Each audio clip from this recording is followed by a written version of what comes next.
guys, I'm over Postpot and welcome to week 11 of the 2018-2019 Premier League review. If you want new series, what we do is we take a look at the past set Premier results, we take a look at the Premier League table, and we finish off by looking at the Premier League top goal scorers. So here is the past set of Premier results. These games were played on Saturday the 3rd, Sunday the 4th, and Monday the 5th of November 2018. Also next to games are the times in this video, so if you want about a specific match, just go to the time next to the match and you'll skip out all the other crap. But without further ado, let's get into our first game. We start with Manchester City versus Southampton. Didn't take long for this one to get the opener, and it went exactly the way we all expected, as Man City took the lead just 6 minutes into the match. It came as David Silva put the ball out wide to Leroy Sané. He drove a low cross into the area. Wesley Hurt was trying to clear it behind, but can't sort his feet out enough and just blast it into his own net. And City doubled their lead in the 12th minute as Sergio Aguero got his 150th Premier League goal. Shocking defender from Southampton. Sterling drives into the area and all the Southampton players just back off him. They just don't want to go over and close him down.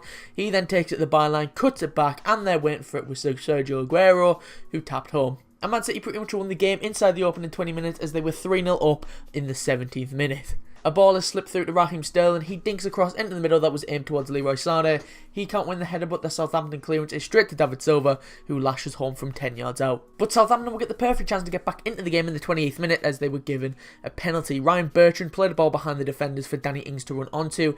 Edison came out, but Ings knocked the ball past him. Edison brings down the forward, and the ref pointing to the spot. Danny Ings also stepped up to take the penalty, and he sent Edison the wrong way and calmly slotted it into the bottom right. But City would retake their 3-goal lead on the brink of half-time as Raheem Sterling got on the score sheet. Very patient build-up from Man City as they were trying to find an opening, and it came as Sergio Aguero and David Silva played a 1-2 that left the Argentine in the box. He shrugs off a challenge before putting a low cross into the area to Sterling. He mishits the first opportunity, but luckily for him the ball doesn't go anywhere, so he can take a touch and slot it home. And City made it 5 in the 67th minute as Raheem Sterling got his second of the match. He started the move and he finished it as well. He and Sergio Aguero link up nicely, and it ended with Sterling slotting it low underneath Alex McCarthy from a tight angle. And City got a 6th in the 90th minute as Leroy Sané added his name to the scorer. City just pour men forward as they did a lot in this match, and even on a hat-trick, Raheem Sterling is so unselfish as he gives the chance of a hat-trick up to get his mate a goal as he sets up Leroy Sané, who takes a touch and slots his shot into the back of the net.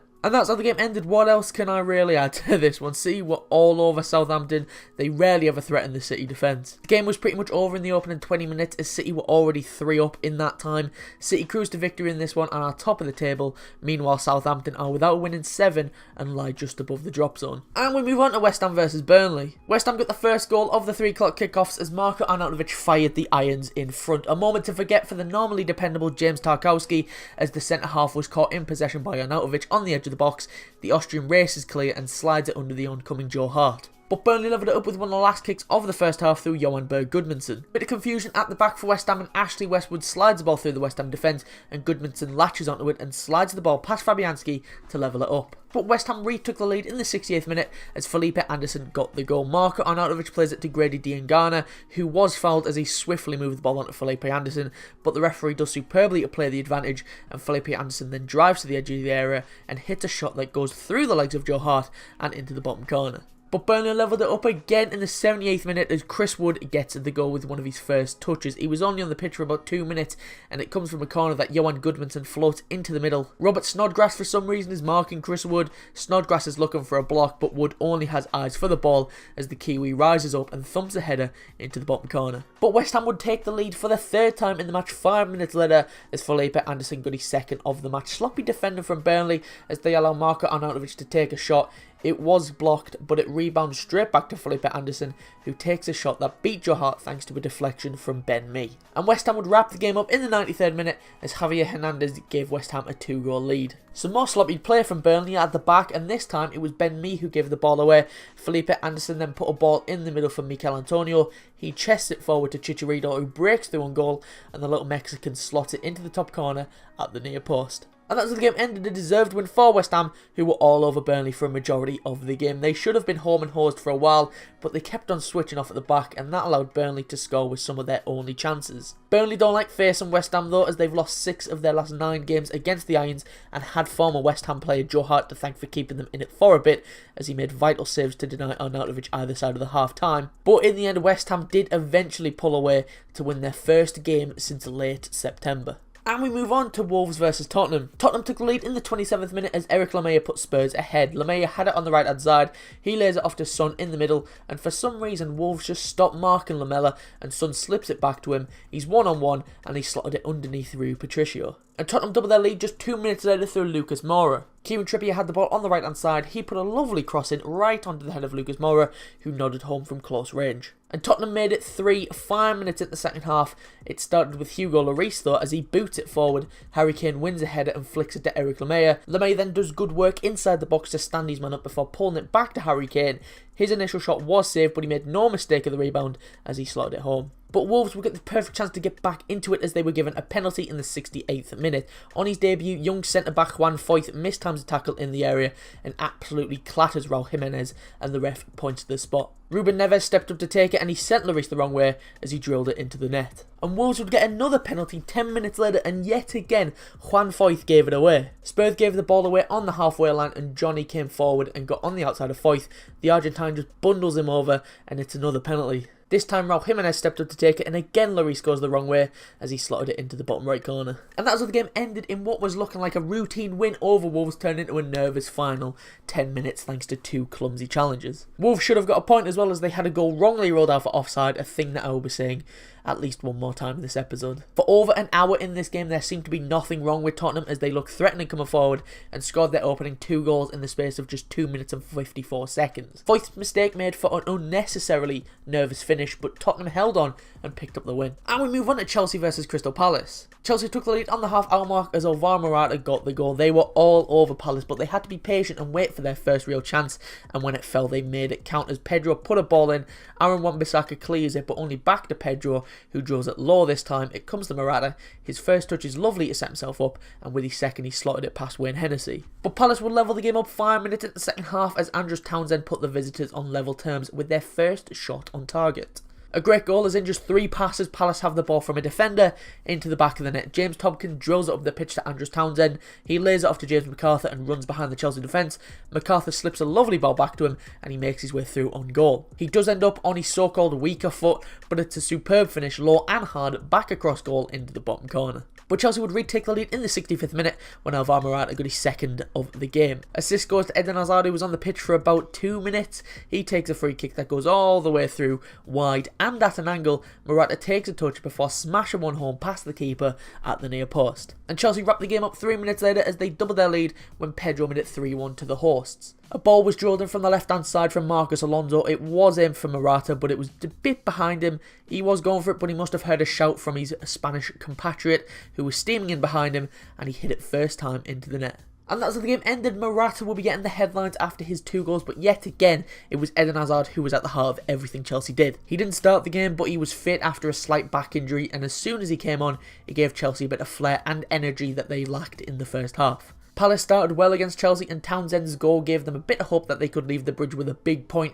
but instead they are without a win in 6 league games and now must prepare for another 2 big games where they face Tottenham and Manchester United back to back. Morata could have had a hat-trick in the game, but he tried to chip a 6'7" goalkeeper for some reason, but his 2 goals helped Chelsea to the deserved win. And we move on to Everton versus Brighton. Everton took the lead in the 25th minute as Richarlison opened the scoring. It actually came from a Brighton corner kick that Kurt Zouma dealt with, and Everton were able to break away. Gylfi Sigurdsson darts forward and exchanges passes with Bernard before the Icelandic lays it off to Richarlison, who lashes home from a tight angle. But Brighton levelled it up 5 minutes later as Lewis Dunk got the goal. They conceded from their last corner, but not this time as they made sure the ball went in at the right end. A corner was taken short to Solly March. He then floats a fantastic ball into the area that goes over Zouma and onto the head of Lewis Dunk, who nodded it home. But just over 4 minutes into the second half, Everton retook their lead thanks to their captain Seamus Coleman. The ball falls to Coleman on the edge of the area and the Irish fullback smacks one low and hard into the bottom left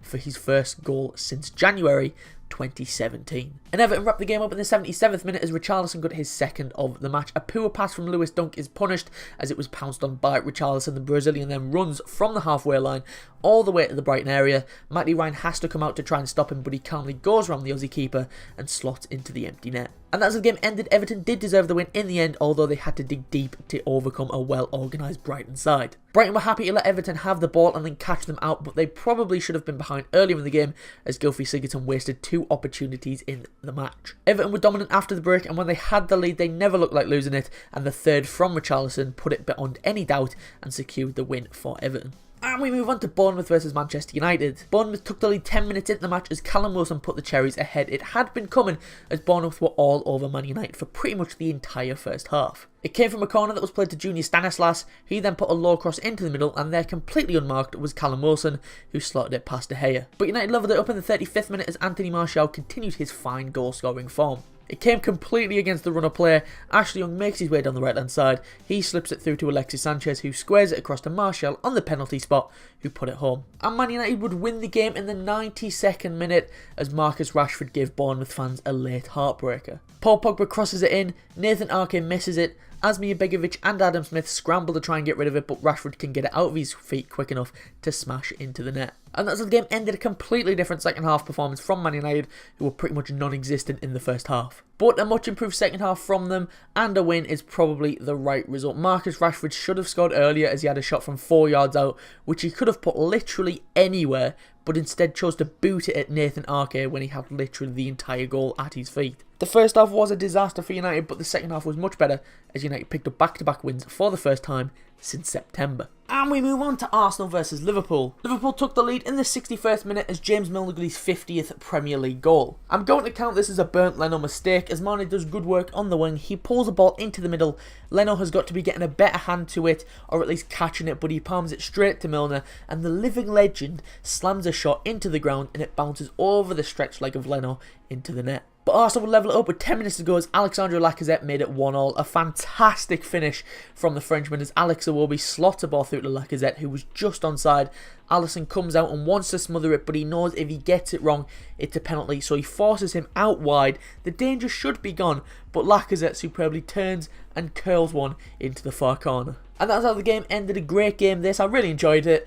As a Liverpool fan, I'll take a draw, and I'd assume that Arsenal fans will take a draw as well. Liverpool were wasteful in front of goal, and Virgil van Dijk, of all people, could have had a hat-trick. Liverpool had a goal wrongly ruled out for offside in the first half, and the linesman was literally nowhere to be seen. He was about 20 yards away, so he just put his flag up and guessed. But on a day of birthdays, in the Arsenal side of things, is Ian Wright, Unai Emery, and more importantly, our Jack Simmons saw their team play out a 1-1 draw at the Emirates. And we move on to Cardiff versus Leicester. In an emotional game for the Leicester City players, they took the lead 10 minutes into the second half as Demarai Gray gave the Foxes the lead. It came as Ben Chilwell dinked the ball into the middle of the area, and there waiting for it was Gray, who side-footed a half volley into the back of the net, and it was a goal that all the Leicester City players then celebrated together in front of their fans. It was emotional.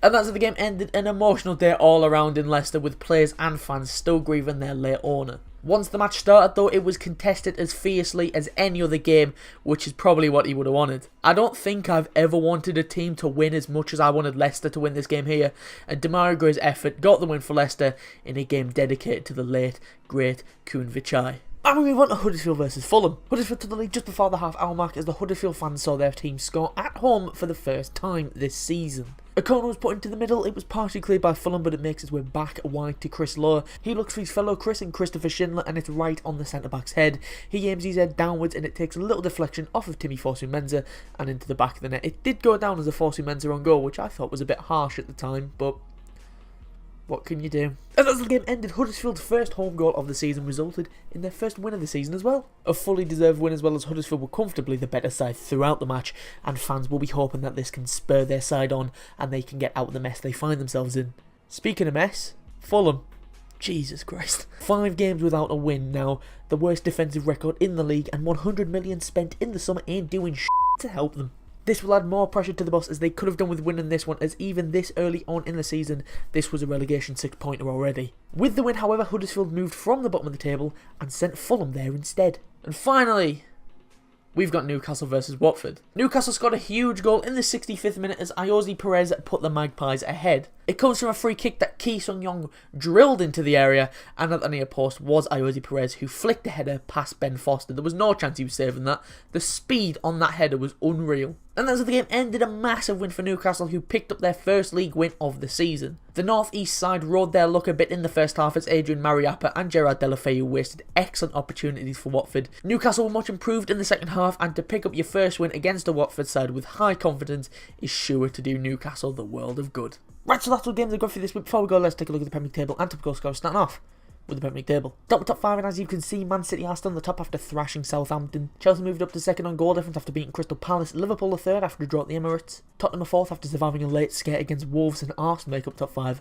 after drawing with Liverpool. Moving on to the bottom 5, and Fulham are on the bottom after losing to fellow bottom 3 members Huddersfield. Cardiff are 19th after losing to Leicester. Huddersfield jumped from the bottom to 18th after that win against Fulham. Newcastle are 17th after getting their first win of the season against Watford, and Southampton make up bottom 5 after losing to Manchester City. Moving on to top goal scorers, and as you can see, we have a draw at the top as both Eden Hazard and Sergio Aguero are on 7 goals and 4 assists. Pierre Aubameyang is on 7 goals and 1 assist. Raheem Sterling got 2 in City's romp at Southampton. That took him to 6 goals and 5 assists. And Callum Wilson's goal against United took him to 6 goals and 4 assists. Right, so that's what I've got for you this week. If you did enjoy, be sure to leave a like and subscribe, and I'll be back next Tuesday at 4 PM for the next episode of the Premier League review. To stay up to date about when we go live or upload a video, it would be best to follow us on Twitter. The link to that is in the description, or it's at portionofsport_. If you missed last week's episode, that'll be popping on your screen now, along with a link to the channel so you can subscribe. But anyway, thanks for watching. Be sure to leave a like and subscribe if you are new. I've been Mark from A Portion of Sport, and I will see you soon.